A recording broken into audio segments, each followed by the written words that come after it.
सभागृहामध्ये अजित पवार यांच्या आठवणीनं सगळेच जण काहीसे भावूक झालेले आहेत। गेली अनेक वर्ष त्यांच्या सोबत असलेले त्यांचे सहकारी मंत्री हसन मुश्रीफ, छगन भुजबळ आणि दिलीप वळसे पाटील यांना देखील अश्रू अनावर झाले आहे। संपूर्ण महाराष्ट्र वाटते 2 दिवस टीव्ही समोर बसून होता आणि माझ्या नेत्याला घेत होता की इतके जवळचे संबंध माझे। 1999 साली मी निवडून आलो, 2 महिन्यात मला तरी मंत्री केलं। 2-3 महिन्यात त्या 2 मंत्री होते जिल्ह्याचे आमच्या, बाबासाहेब कुपेकर आणि दिग्विजय खानविलकर। मला 3रा मंत्री केला। 9 वेळा मंत्रिपदाची शपथ घेतली। दादा म्हणायचे की माझी शपथ झाली की साहेब तुमची शपथ होणारच। 9 वेळा 6 वेळा मी निवडून आलो। 1999 साली पर्यंत पासून 9 वेळा मी मंत्री झालो। यावेळा ते मला सोडून गेले। मी त्यांच्या मुठ्यात मला शांती अर्पण करतो आणि त्याला दिष्ट लागली।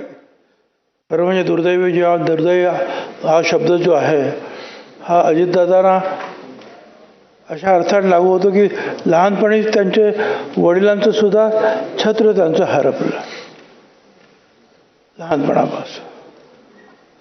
लहानपणापासूनच दादा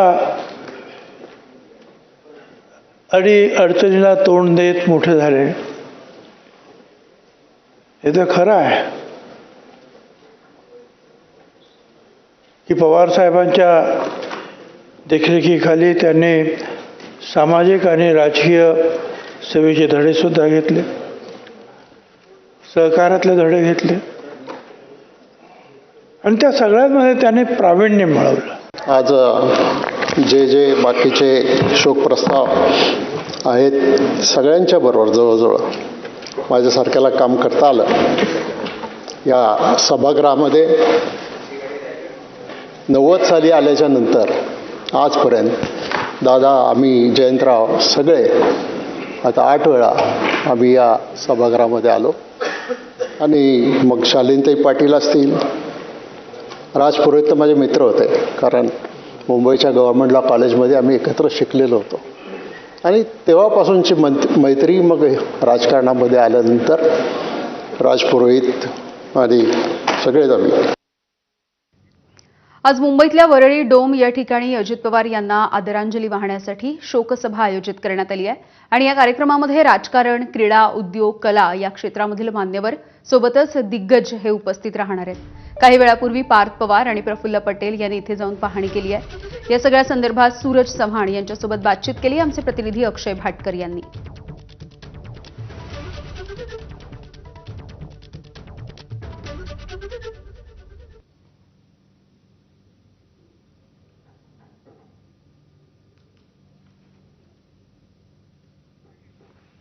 अर्थसंकल्पीय अधिवेशनाच्या पहिल्याच दिवशी उपमुख्यमंत्री अजित पवार यांच्या शोक सभेचं आयोजन मुंबईमध्ये करण्यात आलेलं आहे। मुंबईतल्या वरळी डोम या परिसरामध्ये शोक सभेचं आयोजन करण्यात आलं आहे। देशभरातून आणि राज्यातून वेगवेगळ्या भागातून अनेक मान्यवर या शोक सभेसाठी उपस्थित राहणार आहेत।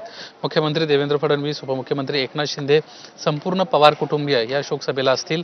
शरद पवार सध्या रुग्णालयात असल्यामुळे ते उपस्थित राहणार नाहीत।